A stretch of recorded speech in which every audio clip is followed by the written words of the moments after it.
የመጀመሪያ የጽድቅ ስጋ የነበረው ስጋቸው የኃጢአት ስጋ ሆነ። ስለዚህ ሰው ሁሉ ሲወለድ ያንኑ እየያዘ ተወለደ ማለት ነው። እንደዛ ነው የክርስትና መረዳት። እኔ እስከማውቀው እንደዛ ነው። ህፃናት ታውቂያለሽ? ገና የተወለደ ህፃን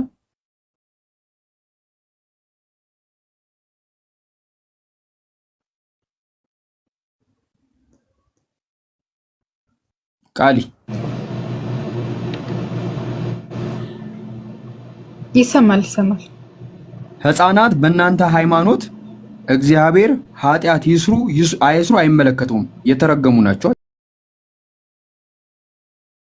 ይረግማቸዋል።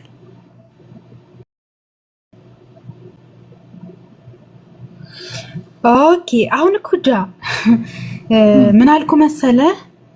ሰው ሁሉ ሲወለድ አዳማዊ ነው። መጽሐፍ ቅዱስ ምን ይላል? እኔ አሁን ወደ መጽሐፍ ቅዱስ ነው የምሄደው። መጽሐፍ ቅዱስ ምን ይላል? ቆይ ሮሜ ምን ይላል? ላንበብልህ።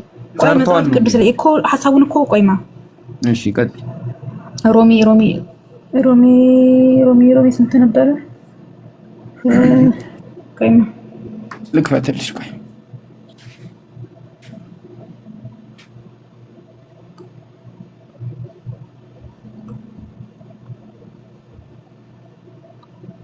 ሮሜ ላይ ያለው ራሱ አይገናኝም አሁን ካለው ሐሳብ ጋር።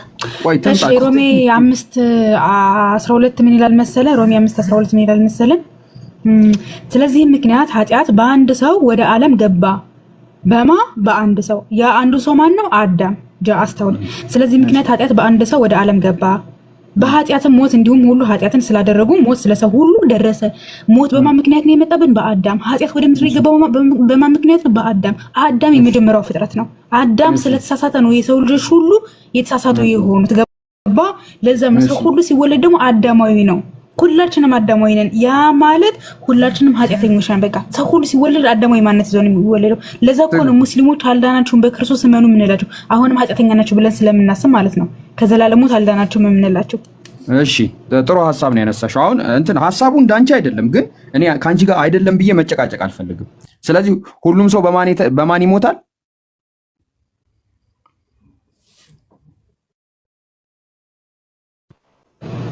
በአዳም።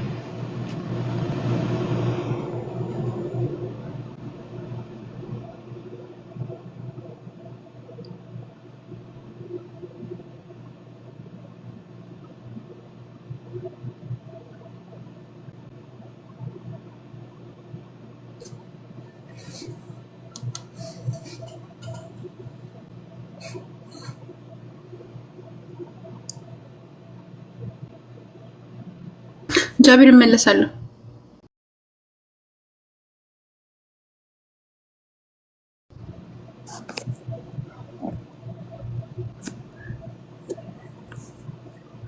እሺ ቃሊ አለው ቀጥል። ቃሊ ኦኬ። ቆይ እንትን ድምፁን ቀንሽ አለሽ? አለው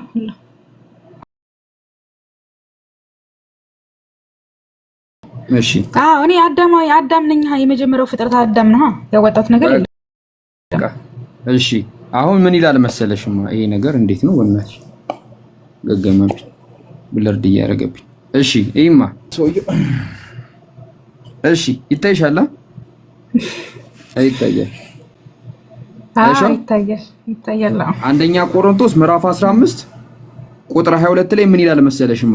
ሁሉም በአዳም እንደሚሞተው አለ እንደሚሞቱት ይኸው አይሻ እንዲሁ ሁሉም ደግሞ በክርስቶስ ደግሞ ምን ይሆናል አለ? ሕያው ነው። ሕያው ይሆናሉ። በአዳም መሞትሽ ግዴታ ነው።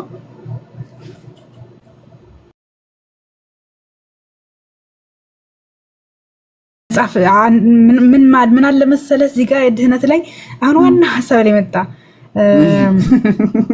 እሺ መጽሐፍ ቅዱስ ጃቢር ቆይ ይሄንማ ቆይ እንደ ኤማ እዚህ በአዳም ኤፌሶን ቆይ ኤፌሶን ልግባ። ኤፌሶን ትገቢያለሽ? ኤፌሶን በአዳም ምክንያት ሞት በግዴታ ሞት ሲፈረድብኝ ምንም ያዋጣሁት ነገር የለም። ምንም በቃ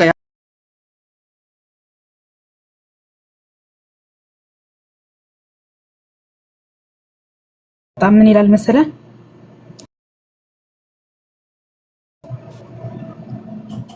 ኤፌሶን 2:8 ጸጋው በእምነት አድናችኋል። ጸጋው በእምነት አድናችኋል። ጸጋው በእምነት አድናችኋል። ይሄም የእግዚአብሔር ስጦታ እንጂ ከእናንተ አይደለም። የመጀመሪያው ድህነት ማለት ነው። የመጀመሪያው ድህነት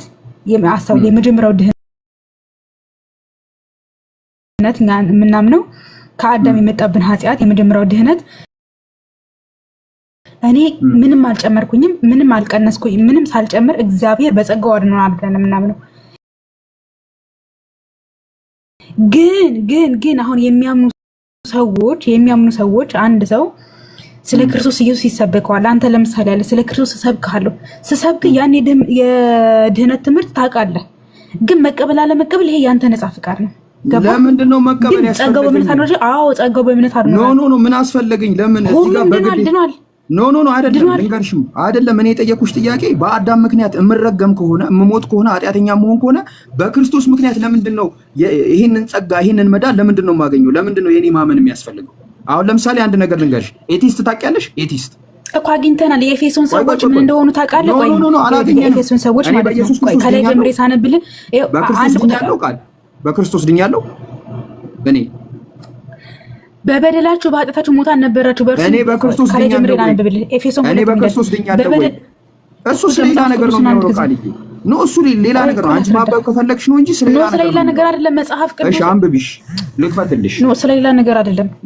መጽሐፍ ቅዱስም ይላል በበደላችሁና በኃጢአታችሁ ሙታን ኤፌሶን 2 ላይ ያውጣ 1 ቁጥር ላይ በበደላችሁ በኃጢአታችሁ ሙታን ነበራችሁ፣ በእርሱም በዚህ ዓለም እንዳለው ኑሮ በማይታዘዙ ልጆች ላይ አሁን ለሚሰራው መንፈስ አለቃ እንደሆኑ በአየር ላይ ስልጣን እንዳለው አለቃ ፈቃድ በይሆን ተመለሰ። በእነዚህ ልጆች መካከል እኛ ሁላችንም የስጋችን የልቦናችን ፈቃድ እያደረገን በስጋችን ምኞት በፈተና እንኖር ነበር። እንደ ሌሎችም ደግሞ ከፍጥረታችን የቆጣ ልጆች ነበርን።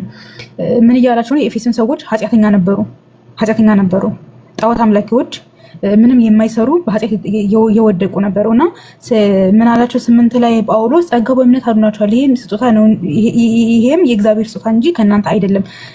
ምን እያላቸው ነው? ከዘላለም ሞት ኢየሱስ ክርስቶስ አድኗቸዋል፣ በጸጋ ድናቸዋል። ጸጋ ግን ሁሉም ድኗል አልዳነም ወይ?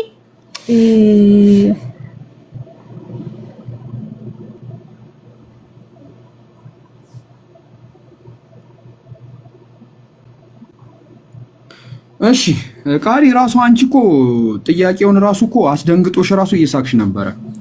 አንቺ በአዳም ምክንያት ስትረገሚ ያዋጣሽ ነው። አስደንግጦኝ አራጃ አስደንግጦኝ አይደል? ማስደንግጥ አይደለም፣ አላስደነገጠኝም። ይሄ ሁልጊዜ የሚወያይበት ርዕስ እኮ ነው። እሺ ነይ እዚህ ጋር ቃልዬ፣ እዚህ ጋር እንምጣ፣ ወደ ሌላ ሀሳብ አንግባ። አንቺ በአዳም ምክንያት ስትረገሚ ግዴታ ነው ውዴታ ነው?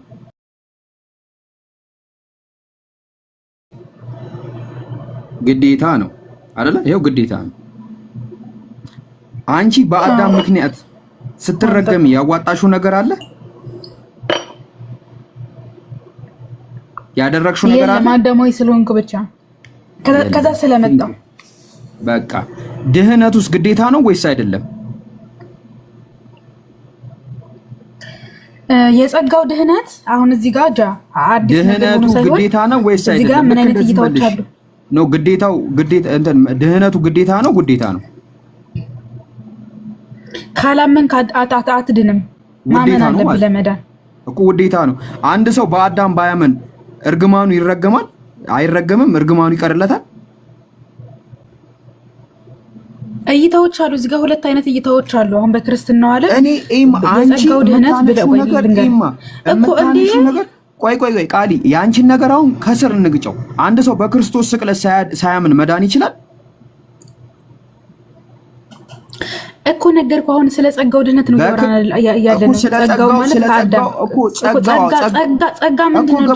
ጸጋ እኮ ስጦታ ነው አይደለ? እኔ ሳልጨምር እኮ ነው ገባኝ። እኔ እሱ አይደለም የጠየኩሽ። አሁን የጠየኩሽ ጥያቄ አንድ ሰው በኢየሱስ ክርስቶስ ሳያምን መዳን ይችላል ወይ?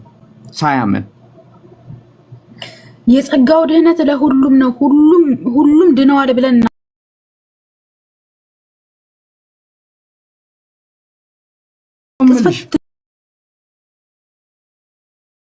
ትድናለህ እኮ እሱን ነው የምልሽ። አሁን በአዳም ምክንያት አመንሽ ማለት የግዴታ ነው የምትረገም። እሱን አልጠየቅኩሽም እኔ።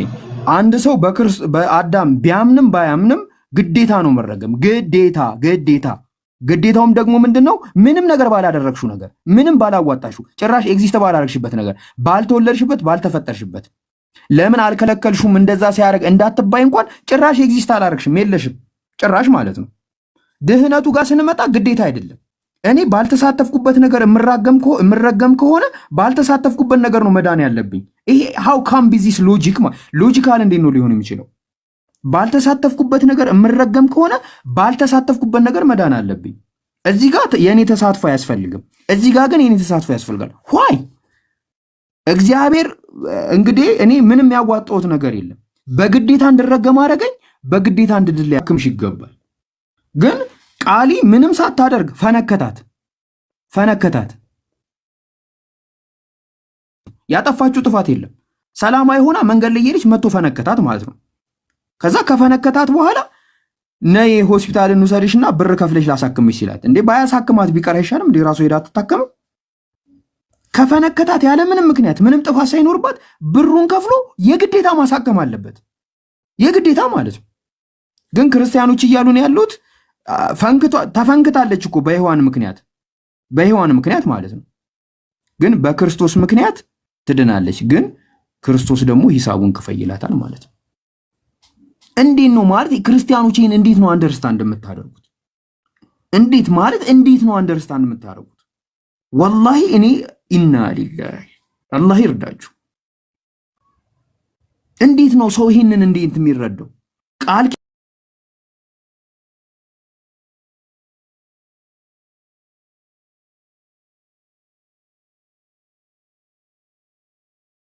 ምሳ ተጋብዥኛለሽ ምናምን ሲላት ማለት ነው። ገባችሁ አይደለ? ይሄ በጣም ግራ የሚገባ ነገር ነው። እንግዲህ አላዩትም አይደለ? መጥቶ በስጋ በብሉይ ኪዳን ክርስቶስ ኢየሱስ በስጋ አልተገለጠም። እነዚህ ሰዎች ድነዋል አልዳኑም? አሁን በአንተ ሳቢ በብሉይ ኪዳን የነበሩ ሰዎች እንግዲህ ክርስቶስ ይጠባበቁ ነበረ፣ ድነት ለማየት ይናፍቁ ነበር። እነዚህ ሰዎች በስጋ ሞት ተወስደዋል። ድነዋል ወይስ አልዳኑም? ኖ ክርስትና ስታንድ ላይ ሁኚ፣ ምንም ነገር አልመለስልሽም። ክርስትና በጣም ኮንፊውዥን ነው ማይ ሲስተር፣ በጣም ኮንፊውዝን ነው። አንዱን ስትይ እንኳን ይቅር አንቺ ከኛ ጋር ከሙስሊሞች ጋር እየተወያየሽ እንኳን ይቅርና እርስ በርሳችሁ ራሱ ኮንፊውዝድ ላይ ናችሁ። አንዱ ለእንትኑ ነው ይላል፣ አንዱ ለእንትኑ ነው ይላል። አሁን እኮ አንተ ያነሳው ሀሳብ በነገራችን ላይ አንተ ያነሳው ሀሳብ ከዚህ በፊትም ተነስቶ ነበር። የጸጋው ድህነት በክርስትና ዘንድ ማለት ነው። አሁን ተወያይተውበት ነበር። ቆይ እኔ ሌላ ነው ያነሳው፣ እሱ እኔ ሌላ ነው ያነሳው። እሺ ቀጥይ። ኖ ቆይ አዳም፣ አንተ ምንድነው ያልከው? በአዳም የመጣብን ኃጢአት ግዴታ ከሆነ መዳናችንም ግዴታ ነው። በፍቃዳችን መሆን የለበትም ነው። ገብቶሃል? አዎ ይሄው ሁሉም ሰው ያስፈልገንም ነው። የመጣብን ኃጢአት ግዴታ ነው፣ መዳናችንም ግዴታ ነው። ስለዚህ የጸጋውን ድህነት ምን እኮ አሁን እኮ አንተ ትክክል ነህ። አሁን አንተ የጠየቀው ጥያቄ እኮ ትክክል ነው። ለምን በአዳም የመጣብን ኃጢአት ግዴታ ነው፣ በክርስቶስ መዳናችንም ደግሞ ግዴታ መሆን ያለበት እንጂ ፍቃድ መሆን የለበትም። ስለዚህ ምን አይነት እምነት አለ መሰለ? በክርስትናው ዓለም ጸጋው በእምነት አድኗችኋል ሲባል ይህንም ብለው የሚረዱ አሉ። አዎ ክርስቶስ ኢየሱስ ለሁሉም ነው የሞተው፣ ሁሉም ድነዋል ብለው የሚያምናሉ። አይ የዳኑት ደግሞ ያመኑት ናቸው የሚል ክርክር አለ። ሁለት አይነት እይታዎች አሉ። ገባ? ይሄ በክርስትናው ዘንድ ሳይድ ይዘው የሚከራከሩ ሰዎች አሉ። የቱን ነው የምታምኚው አንቺ? እኔ መጽሐፍ ቅዱስ የሚለው እዚህ በእምነት ነው። አሁን በእምነት ነው ጸጋው እኔ ካላመንኩ በክርስቶስ ያመኑ ሰዎች ናቸው ድነዋል ብዬ ማምነው። እኔ በክርስቶስ ሳላምን ሕያው መሆን እችላለሁ? ክርስቶስ ለአንተ ሞቶልሃል። አንዱ ስለሁሉ ሞተ ነው የሚለው ክርስቶስ ለጃቢር ሞቷል። ግን ስላላመን ካልዳንክም ነው። ኖ ቆይ ልንገርሽማ፣ ይሄ የኔ እምነት ቃሊ ምን እንዳልሽኝ ልንገርሽማ። እኔ እኮ በረሃብ አለኩ ስልሽ መሳቃ እኮ አምጥቼልሃለሁ ግን አልበላክም እንደማለት እኮ ነው። ገባሻ? መብላት አለብኝ። በክርስቶስ ለመዳን ማመን አለብኝ። እምነት ያስፈልጋል። ገባሻ አይደለ? እዚህ ጋር ግን እኔ በአዳም ምክንያት ሚስጥራትን መካፈል አለብህ እኮ ገባኝ። በአዳም ግን ስሞት አመንኩ አላመንኩ እግዚአብሔር አይመለከተውም። በአዳም ምክንያት መጠየቅ ግዴታ ነው። ግዴታ ገባሻ አይደለ? ስለዚህ ይሄ ቃልዬ it does not make sense። በፍጹም ስሜት የማይሰጥ ነገር ሁሉም በአዳም እኔ እኮ ሄድኩልሽ። ይኸው ሁሉም በአዳም እንደሚሞተው እንዲሁ ሁሉም በክርስቶስ ደግሞ ሕያው ይሆናል ይላል። በቃ በአዳም መሞቴ ግዴታ ከሆነ በክርስቶስ መዳኔም ግዴታ ነው መሆን ያለበት። እንደና ይፈነክትሻል። ጥቅሱን ስጠኝ፣ የመጽሐፍ ቅዱስ ክፍሉን እንትን እስክሪብቶ የለኝም። እንዲቆይ አንድ ጊዜ አይ ክርስትና ብቻ በጣም ነው የሚያሳዝነው ወላሂ። በጣም እኔ ምን እንደው ምን አላህ ትልቅ ስራ ሰርቶልኝ ነው ሙስሊም የሆንኩት። አልሐምዱሊላህ ወላሂ። ከምን ውስጥ አውጥቶ ነው እዚህ ያመጣኝ? ዲመን ማርሊን ዲመንን በጣም ነው የምወደው።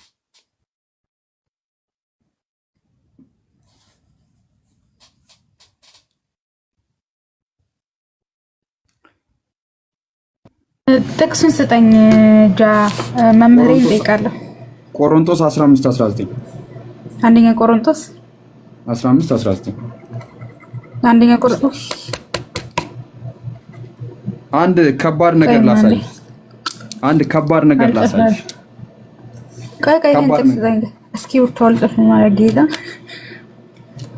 ቆይ እንዴት ሲል ጻፈው ጥቅሱን በኢየሱስ ስልኬ አንደኛ ቆሮንቶስ ምን ነው ንገረኝ ጥቅሱን። 15:19 የምር 15:19 አንደኛ ቆሮንቶስ 15:19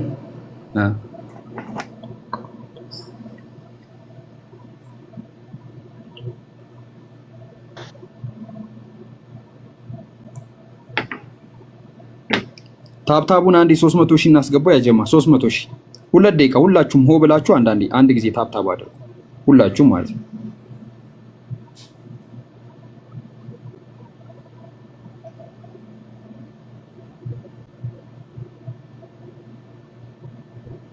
ስክሪንሾት አድርጊው። 15:19 ነው ያልከኝ እንጃ። ስክሪንሾት አድርጊው እንትን 15:22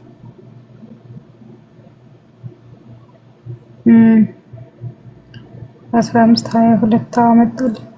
ሁሉ በአዳም እንዳይሞቱ እንዲሁ ሁሉ በክርስቶስ ደግሞ ሕያዋን ይሆናሉና። ኦኬ እዚህ ጋር ግን ማለት ነው ሁሉ በአዳም እንደሚሞቱ ሲል ስለ ሞት ነው እያወራ ያለው። ጃቢሮ ጥቅሱን ግን ከተረዳ ነው እንጂ ስለ ድህነት አይደለም።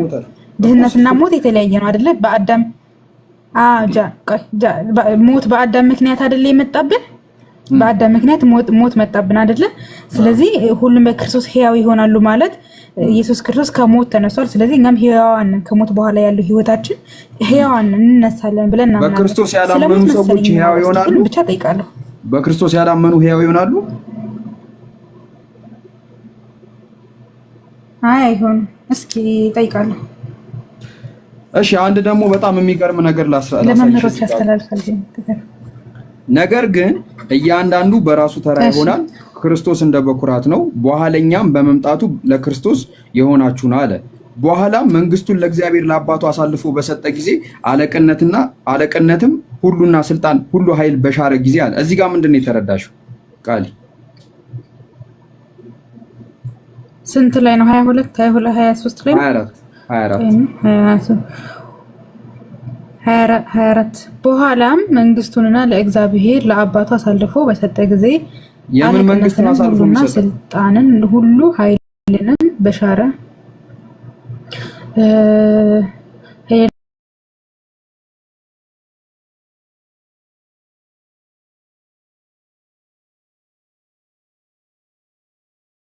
በሻረ ጊዜ ፍጻሜ ይሆናል። ጠላቶቹን ሁሉ ከእግሩ በታች እስኪያደርግ ድረስ ሊነግስ ይገባዋልና የኋለኛው ጠላት የሚሻረው ሞት ነው ይለናል ከላይ 26 ላይ። ከዛ ሁሉን ከእግሩ በታች አስገዝቷልና ነገር ግን ሁሉ ከተገዝቶለት ስለዚህ ሁሉን ካስገዛለት በቀር መሆኑ ግልጥ ነው። ሁሉ ከተገዛለት በኋላ ግን እግዚአብሔር ሁሉን በሁሉ ይሆን ዘንድ በዚያ ጊዜ ልጁ ራሱ ደግሞ ሁሉ ላስገዛለት ይገዛል። ያው ለሞት ተብሎ ነው የሚፈታው። ይሄን እንደተማርኩት መጨረሻው ለሞት ይገዛል። ልጁ ለማን ነው የሚገዛው? እንትን አንድምታ አለውን የአንድምታ ስለሌለኝ አላነበብም። ልጁ ለማን ነው የሚገዛው? ሁሉን ላስገዛለት። ለሞት ሁሉን ላስገዛለት ነው ይገዛል የሚል። ሁሉ ከተገዛለት በኋላ ግን እግዚአብሔር በሁሉ ይሆን ዘንድ በዚህ ጊዜ ለወረሱ ደግሞ ሁሉ እኮ ሁሉ ላስገዛለት ይገዛል ሲባል ሞት ለወልድ ሁሉን ያስገዛለት ማን ነው? ና አሁን እናንተ አብ ለወልድ ይገዛል የሚል ትርጓሜ ነው። እንደዛ ብሎ አማርኛ እኮ ነው ይማርኛል። ምን ይላል መሰለሽ 25 ላይ ጠላቶቹን ሁሉ በታች እስኪያደርግ ድረስ ሊነግስ ይገባልና አለና የኋለኛውን ጠላት የሚሽረው ሞት ነው አለ።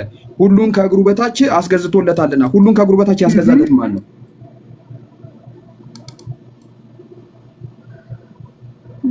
ሁሉ ከእግሩ በታች ያስገዛለት ሞት ነው። አሁን ሞት እግር አለው ወይ የሚል ጥያቄ ነው ታነሳላችሁ። ሞት እግር አለው? ኖ እኔ አላልኩሽም። ቆይ አይደለም። ኖ ይማ ሁሉ ከእግሩ በታች አስገዝቶለታልና አለና፣ ነገር ግን ሁሉ ተገዝቷል ሲል ሁሉን ካስገዛለት በቀር መሆኑ ግልጽ ነው አለ። ለወልድ ሁሉም ተገዝቶለታል። ሁሉም ሲገዛለት ግን ለወልድ ሁሉን ያስገዛለት ለወልድ አልተገዛም። ይሄው ሞት ነው። ሁሉ የተገዛለት ሞት ነው። ኖ ካስገዛለት በቀር ያስገዛለት ሞት ነው። ሞት ያስገዛለት ማን ነው?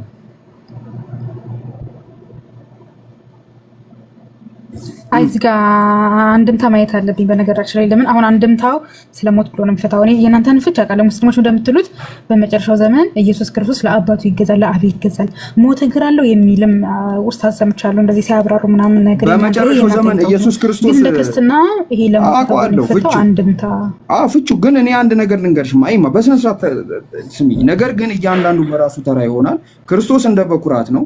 በኋለኛም በመምጣቱ ለክርስቶስ ይሆናችሁን አለና በኋላም አለ መንግስቱን ለእግዚአብሔር ለአባቱ አሳልፎ በሰጠ ጊዜ ኢየሱስ ክርስቶስ የተሰጠውን መንግስት ለአባቱ አሳልፎ ይሰጣል። ይኸው አለቅነትም ሁሉና ስልጣን ሁሉ ኃይል በሻረ ጊዜ ፍጻሜ ይሆናል አለ። የኢየሱስ ክርስቶስ ስልጣን፣ ኃይል፣ አለቅነት ይሻራል። ይኸው ከዛ ይዛኔ ፍጻሜ ይሆናል አለ። ከዛ ግን አለ ጠላቶችን ሁሉ ከእግሩ በታች እስኪያደርግ ድረስ ሊነግስ ይገባዋልና አለ። ጠላቶቹን የአብን ጠላት ወልድ ከእግሩ በታች እስኪያደርግለት ድረስ ሊነግስ ይገባዋልና አለና የኋለኛውን ጠላት የሚሽረው ሞት ነው አለ። ሁሉ ከእግሩ በታች አስገዝቶለታልና፣ ነገር ግን ሁሉ ተገዝቷል ሲል ሁሉን ካስገዛለት በቀር መሆኑ ግልጽ ነው። ለኢየሱስ ክርስቶስ ሁሉም ተገዝቷል። ይኸው ግን ተገዝቷል ሲል ግን ሁሉን ካስገዛለት በቀር መሆኑ ግልጽ ነው ሲል ይሄ ያስገዛለት አብ ነው ለወልድ ማለት ነው። ከዛ ምን አለ? ሁሉ ከተገዛ በኋላ አለ ግን አለ እግዚአብሔር ሁሉ በሁሉ ይሆን ዘንድ አለ በዚያን ጊዜ ልጁ ራሱ ደግሞ ሁሉን ላስገዛለት ይገዛል። ለወልድ ሁሉን ያስገዛለት እግዚአብሔር ነው። ከዛ ወልድም ለእግዚአብሔር በመጨረሻው ዘመን ይገዛል ማለት ነው። አንድ ጥቅስ ልጨምርልሽ፣ አንድማ ያጣላናል። እስቲ ይህችን ደግሞ ምን እንደምትያት እናያለን።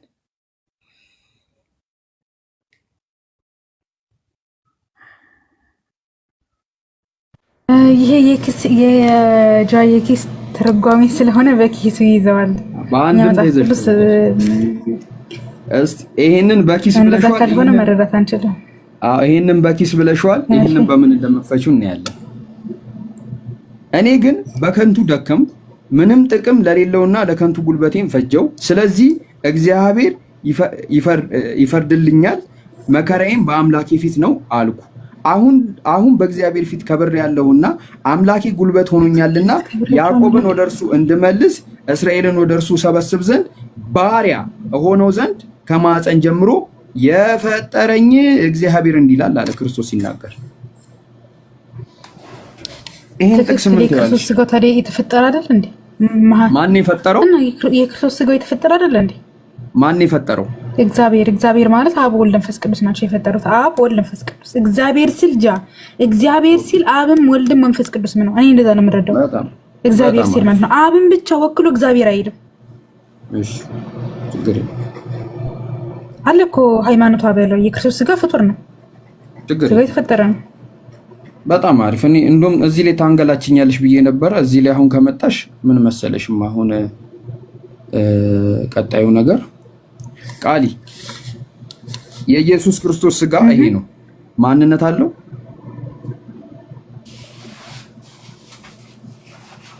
አትነጣጠላ። እንደዚህ አይነጣጠልም እኮ ማንነት የለው።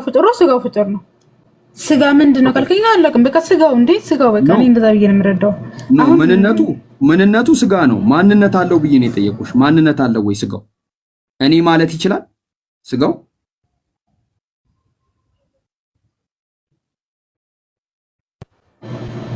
ስጋ ብቻውን አይችልም። ስጋ ማለት ስጋው በቃ ስጋው ከማርያም የኔ ሰው ስጋ ያ ስጋው ፍጡር ነው። ገባ? ከዛ በተረፈ ግን ስለዚህ ስጋው እንዳንቺ ሰው ነው፣ ሙሉ ሰው ነው እንዳንቺ ስጋው። በቃ ስጋው ሲባል ስጋው ነው ከማርያም የነሳው እኮ ገባኝ። ስጋው ልክ እንዳንቺ ሙሉ ሰው ነው፣ ነፍስ አለው፣ እውቀት አለው፣ ፍቃድ አለው። አዎ ኦኬ። ስጋው ማን ነው?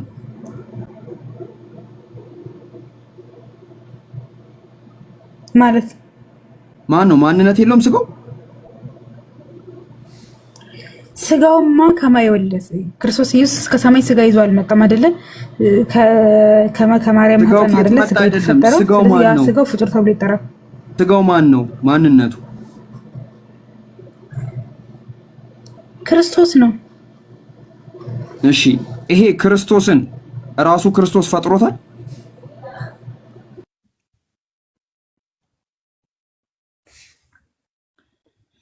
እሺ ቃል እያለችን ያለው እስቲ ቆይ ኦርቶዶክሶች የሚያምኑትን በዲያግራም ለመሳል እንሞክራለን።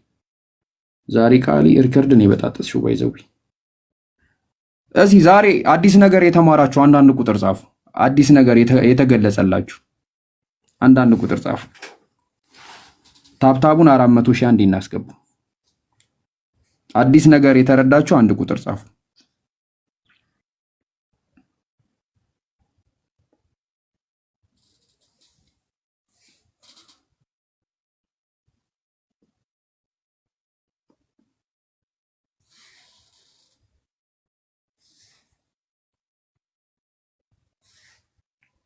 ቃሊ ከተመለሽ ንገሪኝ።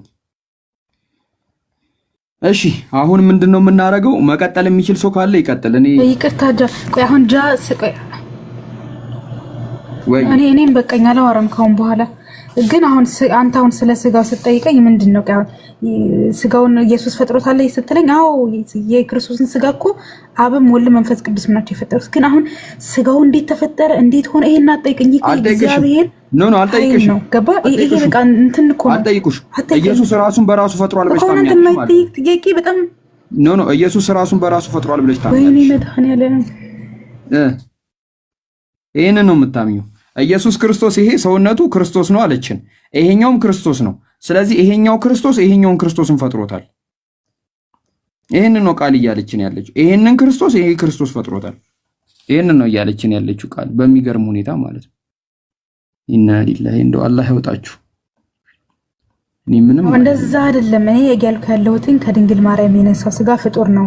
ያ ስጋው ደግሞ እግዚአብሔር ሲባል ደግሞ አብም ወልድ መንፈስ ቅዱስ ነው። ስለዚህ ራሱ የፈጠረውን ስጋ ኢየሱስ ክርስቶስ ራሱ የፈጠረውን ስጋ ተዋህደ እኮ። ይሄኛው ፈጥሮታል እኮ እሱ የፈጠረውን ስጋ ተዋህደ። አዳምን አስገባው አንድ ቁጥር እየጻፈ አዳምን አስገባው። ይሄኛውን ፈጥሮታል ክርስቶስ ራሱ የፈጠረውን ስጋ ነው የተዋህደው እኮ። ራሱን ፈጥሮታል እኮ። ስጋው ኢየሱስ አይደለም እንዴ? ስጋው ኢየሱስ አይደለም ተዋህደው እኮ። ስጋው ኢየሱስ አይደለም ነው እኮ የፈጠረውን ስጋ ነው የተዋህደው እኮ። ኢየሱስን ፈጠረ። ኦኬ አዳምን አስገባው። ለማንኛውም እኔ ሚስጥር ስጋው ላይ እንዳልስት እኮ ኢየሱስን ፈጥሮታል። ድመቷን አስገቢያት እስቲ።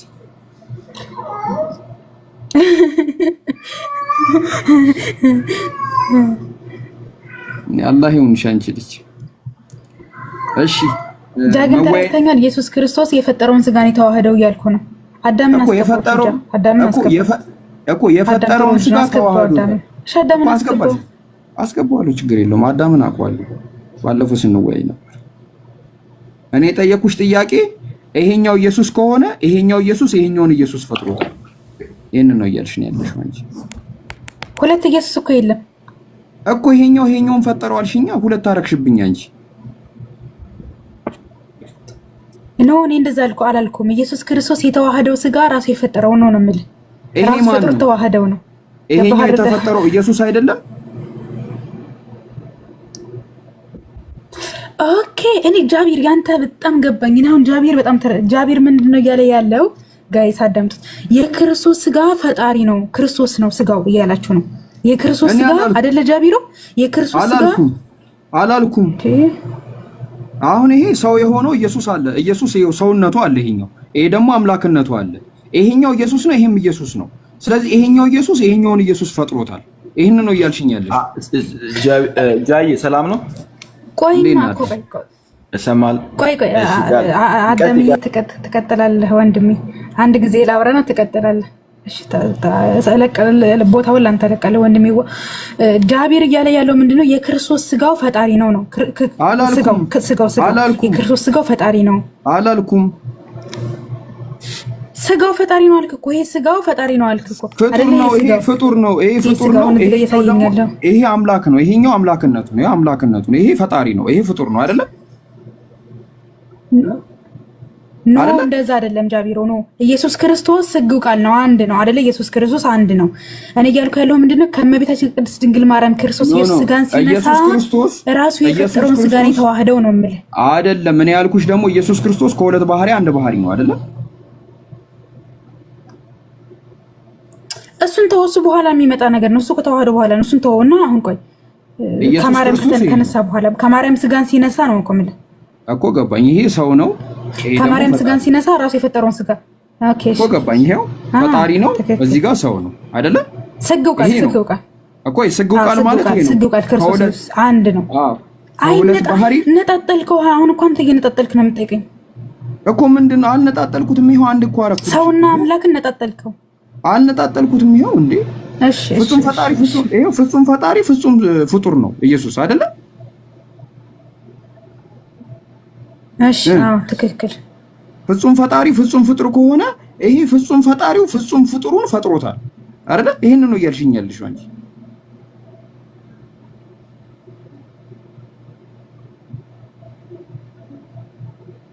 አዳም ቀጥል። በቃ ልጅቷ አስተካረገች። አዳም ቀጥል። አይ አልተግባባንም። አንተ የምትረዳበት መንገድ ሌላ ነው። እኔ ግን አንድ ጊዜ ሐሳብ ይላጠቃልና እኔ እያልኩኝ ያለሁት ክርስቶስ ኢየሱስ ከሜታችን ከቅድስት ድንግል ማርያም ከታችን የምትሰሙኝ ልጆች ከቅድስት ድንግል ማርያም ሲነሳ ስጋውን ፈጥሮ ነው የተዋህደው እያልኳችሁ ነው። ፈጥሮት ነው የተዋህደው። ራሱ የፈጠረውን ስጋ ነው የተዋህደው። የክርስቶስን ስጋ ማን ነው የፈጠረው? አብም ወልድ መንፈስ ቅዱስም ነው። አለቀ። ከገንዲ መገላገል እኮ ነው ችግሩ። መገላገል እኮ ቀላል ነው፣ ግን ስታወሪ ነው ችግሩ። ጣጣው ችግሩ ይሄ ነው። እሺ አዳም ይሄንን መመለስ ትችላለህ? መልስና እኔ መሄድ ይኖርብኛል፣ ፕሮግራም አለብኝ። ሌሎች የሚቀጥሉ ልጆች ካሉ ከነሱ ጋር ትቀጥላለህ። እሺ ውይይቱ አሪፍ ነበረ። ያው የተወሰኑ ነጥቦችን ለማንሳት በነገራችን ላይ ክርስቲያኖች እኔ በስላሴ ጉዳይ ባትወያዩ እመክራለሁ፣ እንደ ሀሳብ ማለት ነው፣ ወይ ከዝነት አንፃር ማለት ነው። ለምን አሁን ፓስተርዬ ስላሴ ኤግዚስት ማድረጉን መጽሐፍ ቅዱስ ላይ አሳምኖ ቢወጣ እንኳን ቀጣዩ ደግሞ አለ ትልቅ ውሃ የሚያስጠማ ምግብ የሚያስርም ማለት ነው። ስላሴ ስንት አምላክ ነው የሚለው ራሱ ሌላ ዳገት ነው ሌላ ማለት ነው። ስላሴ አንድ አምላክ ነው ወይስ ሶስት አምላክ ነው የሚለው ራሱ እሱ ሌላ ነውና ምኑን ይሄ ምንድነው ምን ስለው አምጥቶ ቆለለው እንደሚባለው ነው የሚሆነውና ስላሴ እኔ እንጃ ሰው እንዴት ስላሴ እንደማይገባው እኔ በጣም ግራ ይገባኛል። በጣም ነገራችን ላይ አሰላሙ አለይኩም ወራህመቱላሂ ወበረካቱ። ጃቢር ምን እንዳሰበ ልንገርህ የነበረውን ነገር ዲያቆን መምህር በረከት አዝመራውን ውይይት ጥሪ ልናደርግለት ነበረ ያሰብነው የነበርነው ከኦርቶዶክስ ቤተ እምነት ውስጥ እስልምና ላይ የልቦና ችሎት የሚል መጽሐፍ ጽፏል። ስትምታክ ከሆነ በእስልምና ላይ በጣም ይሰራል ተብሎ በጣም ሪሰርች ሰርቷል የሚባል ሰው ነው። መምህር በረከት መምህር በረከት አዝመራው መሰለኝ የአባቱ ስም ባልሳሳት። መጽሐፉ አለ የልቦና ችሎት በጣም ብስል ያለ ነው። ረጋ ያለ ሰው ነው። በጣም ረጋ ያለው በጣም ሙቀት ያውቃል። ከነ ዲያቆን ያረጋል አበጋዝ ጋር ምናምን ነገር የሚወዳደር ነው በእውቀቱ ተብሎ ነው በቤተክርስቲያን የሚለው እና የውይይት ጥሪ እናደርግለትና በሰው ምንድነው አንድ ሰው እንልካለን ብለን ነበር ያሰብነው የነበረው። ባለፈው ገብተህ ከዩቱብ ወርዶ እኛ ራሳችን ተጠቅመንበታል። 45 ደቂቃ ያወራችሁት ወሬ ላይ ድንብርብሩ ነው የወጣው። ያ ጀማ ተመልከቱት። እኛ ቴሌግራም ላይ ለቀነዋል ከጃቢር ጋር ያወሩበት ማለት ነው። ድንብርብሩ በቃ ማለት ማንነትና መንነት ሲለው ምን ማለት ነው ይለዋል። ማንነትና ምንነት እንኳን ጠንቅቆ አያውቅም። አይ ማንነት ምንድነው ሲግልጽ አድርግልኝ አዲስ ነገር ነው። ከዛ ጥቅስ ሲጠቅስበት ጥቅሱ የቱ ጋር ነው ያለው የቱ ጋር ይለዋል። እስቲ ቆይ ልክፈተው ምናምን ነገር እያለ ሲደናበሩላ ነበረ።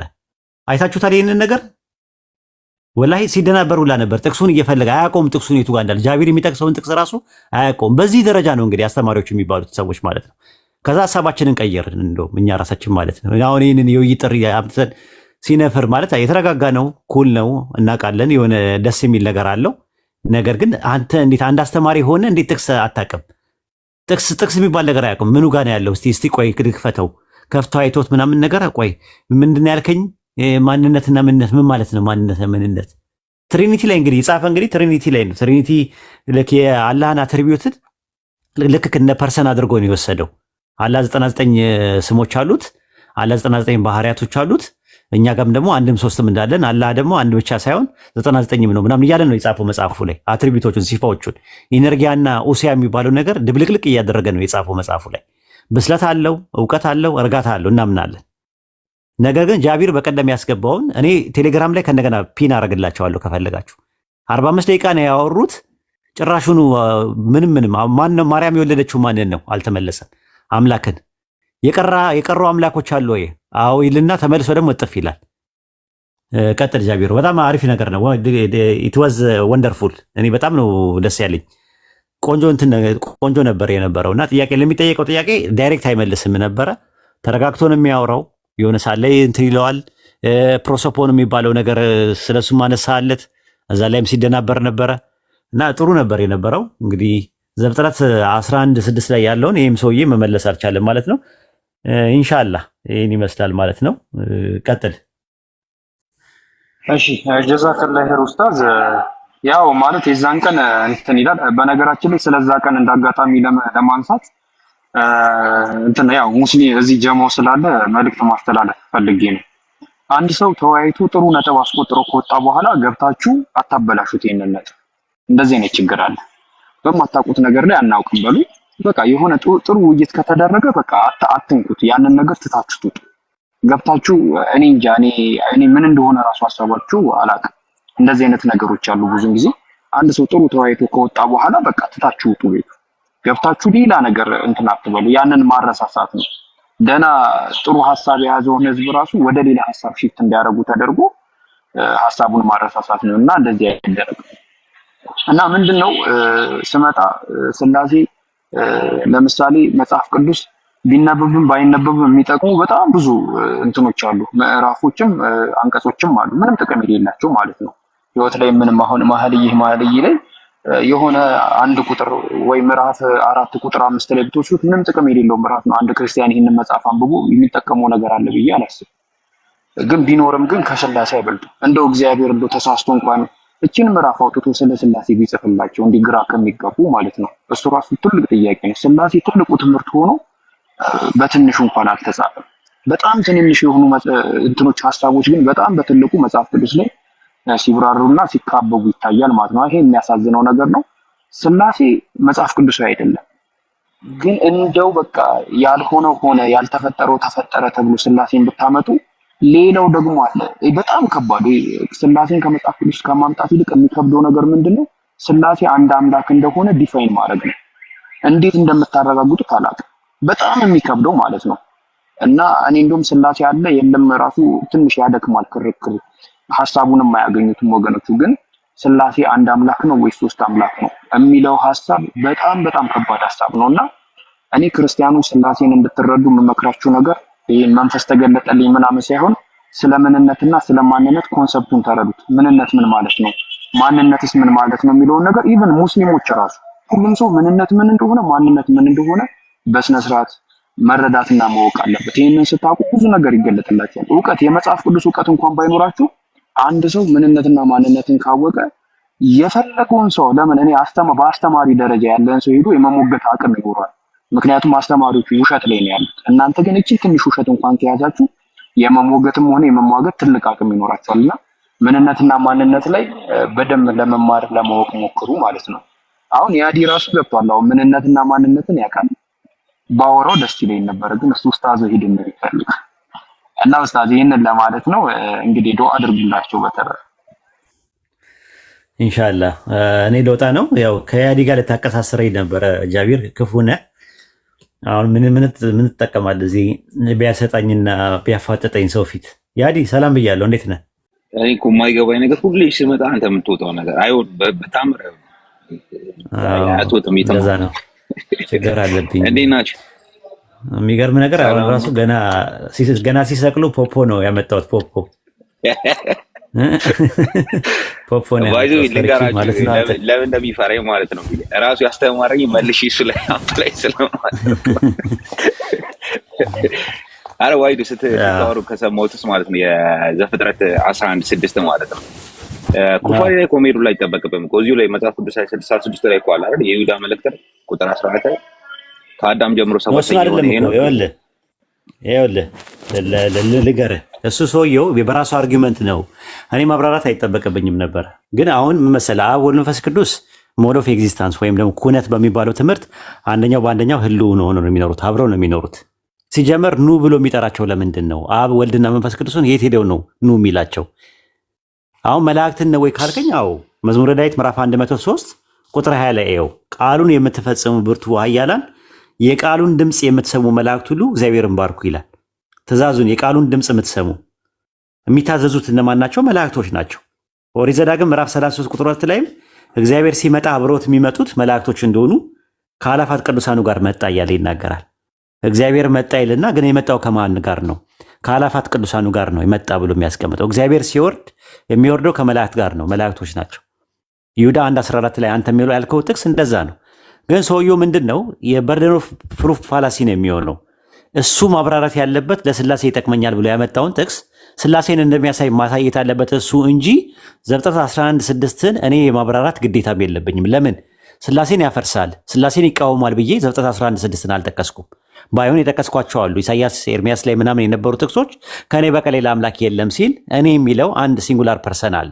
ያ ማን ነው ብዬ ነበር የጠየቅኩት የነበረው። ከአንዱ ፐርሰን በስተቀር ሌላ የለም። ወደ አዲስ ኪዳንም ስንመጣ ኢየሱስን የላከው የኢየሱስ አባትና አምላክ ተብሎ የሚባለው አንድ ፐርሰን የነበረው አብ አንድ አምላክ ተብሏል። ሌላው ደግሞ ሄስ የሚል ነገር የግሪክ ቃል ይጠቀማል።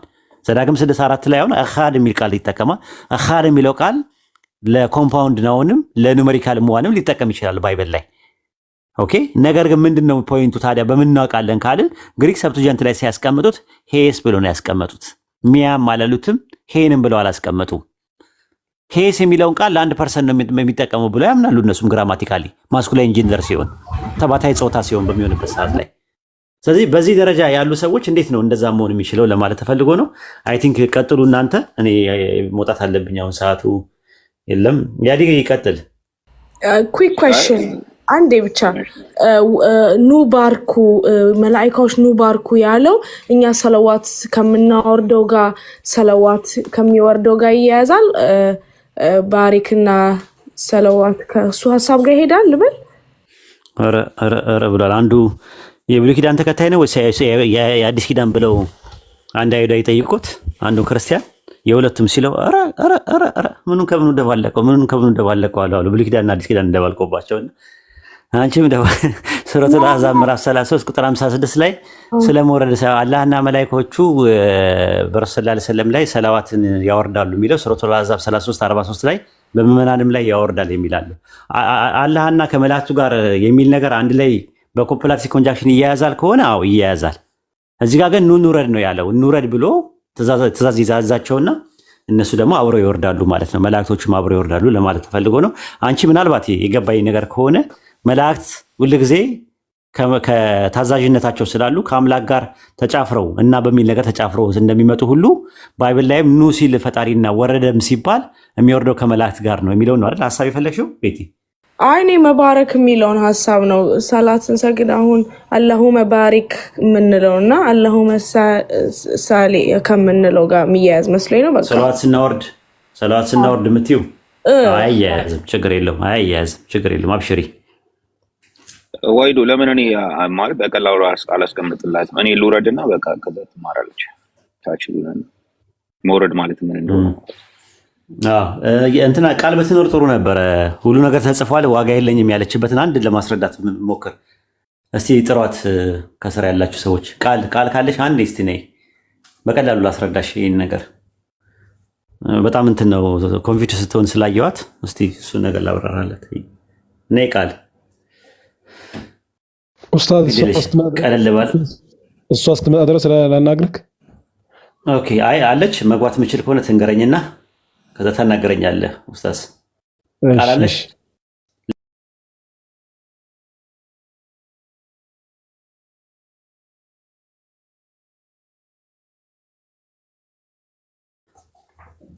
እሺ ተመልሶላታል። ኦኬ እሺ። ወሰላሙ አለይኩም ወራህመቱላሂ ወበረካቱ።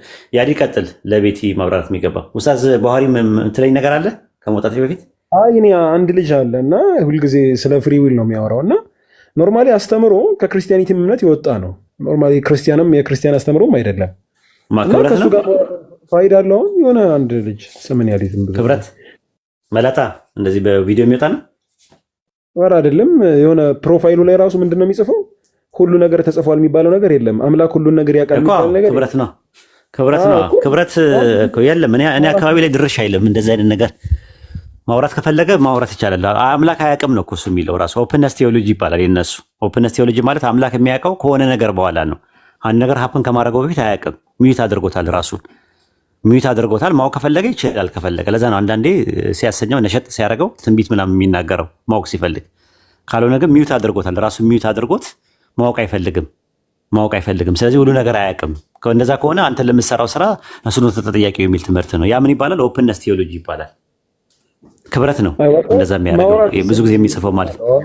ምን ጥቅም አለው? አምጣውና ከኛ ጋር ያወራ ራሱ በዚህ ነገር ላይ። ኦፕንነስ ቴዎሎጂ ትክክለኛ ትምህርት አይደለም። ራሱ ቢብሊካል ባክግራውንድ ሳይሆን ከሎጂካል መስጠት ይቻላል። ከዛ በኢስላም ምንም ግልጽ ነው። አላህ ሁሉ ነገር ያውቃል። ዓለም ሳይፈጠር ዘመን ሳይቆጠር በፊት ሁሉ ነገር ያውቃል። እኔ ደግሞ አያውቅም ካለ አዳምና ሔዋን ዛፉ እንደሚበሉ ቀድሞ አያውቅም እኮ ነው የሚልህ። አያውቅም ይላል። እንደዛ ይላል። እኔ እንደሚያውቁማ የተወሰነ አውርቼ አውቃለሁ፣ ግን ከሱ ጋር ማውራታው ምን ጥቅም አለው? አሁን አብዛኛው ማህበረሰብ ኖ አያወራም፣ መጥቶ አያወራም። ክብረት እስቲ ጥሩትና አንድ ቀን በዚህ ዙሪያ ላይ ማውራት ይችላል ከኛ ጋር፣ ሰው ይማርበታል። አይ እሱ እኔ አሁን ማስበው ምን መሰለህ፣ ጨዋ ልጅ ነው ክብረት፣ ስርዓት ያለው ልጅ ምናምን ነገር ነው። በጣም ስነ ስርዓት ያለው ዲሲፕሊን የሆነ ልጅ ነው። ደግሞ ያውቃል፣ ብዙ ነገሮችን ያውቃል ብዬ አምናለሁ። ስለዚህ አምጡትና እንነጋገር ራሱ ማለት ነው። በዛ ዙሪያ ላይ መነጋገር እንችላለን። ጨዋ የምትሏቸውን ሰዎች እዚህ አምጧቸውና እኛ መነጋገር እንችላለን። በጨዋ ደንብና በጨዋ ስርዓት ጠቅሰና አጣቅሰን በመረጃና በማስረጃ የሚሞግትና የሚሟገት ሰው ሲኖር እኛም በአጽኖትና በአንክሮት እናዳምጣለን። ከዛም ባሻገር ደግሞ በማኝነትና በአስረጅነት ግብረ መልስ እንሰጣለን ማለት ነው። ምንም ችግር የለውም። ሰፊ ነው ሜዳው። ኡስታዝ ግን ልጅቷን አይቻታለሁ አለች። እዚህ ፔጅ ላይ አለች ልጅቷ። ማናት? ቃል የምትባለው ልጅ አይቻታለሁ። ቃልማ ተነጋገረን ተመልሶልኛል ብላለች አሉ ሲባል በቃ ተውኩት። ተመለሰላት ምን ችግር አለው? አንደኛ ነገር ደግሞ ካልተመለሰላት ደግሞ ጦሷንና ጥሙሳሷን ይዞ ሂድ። ምን ታደርገዋለህ? አልተመለሰልኝም ደግሞ ካለ አንድ ሰው በቃ ጦስን ይዞ አትጨናነቁ። ሰው ጥያቄ ለምን አልተመለሰለትም ብላችሁ አትጨነቁ።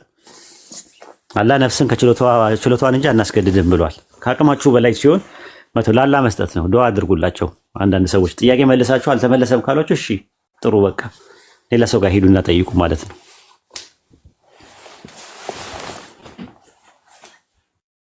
በክብረት አንጻር በተናገርከው ላይ ማለት ነው እንፍጠርና እንወረድ ሲሉ መፍጠራቸውና መውረዳቸውን አያውቁም ነበር። ወይድ ወረድ 1400 ሰዎች ዛሬ ነገ ምርቃት ነው። ዛሬ ምርቃት ስላለ ነገ ምዝገባ እንጀምራለን። 19ኛ ዙር መመዝገብ የምትፈልጉ በውስጥ አናግሩኝ ወይም ቴሌግራም ልስጣችሁና 19ኛ ዙር ውስጥ ሄዱን ኮርስ መውሰድ የምትፈልጉ ማግኘት ትችላላችሁ። እኔ ልንገራችሁ፣ ቁጥሬን ያዙ 00966 ቴሌግራም ላይ ጻፉልኝ 00966 59 33 67 84 3 በዚህ ጻፉልኝ። ኢንሻአላህ 19ኛ ዙር ኮርሱን መውሰድ ትችላላችሁ። ቴሌግራም ላይ ጻፉላችሁ። ያድ ይቀጥል ፕላስ 00 ነው 09 ፕላስ ነው 00966 59 37 84 3 በዚህ እኔን አገኙኝ እና ገብታችሁ እንትን ማለት ትችላላችሁ። ኮርሱን 7 ወር ነው የሚወስደው። በ7 ወር ውስጥ ጥሩ የኡስታዝ ዞሄር ተማሪ ሆናችሁ ትወጣላችሁ።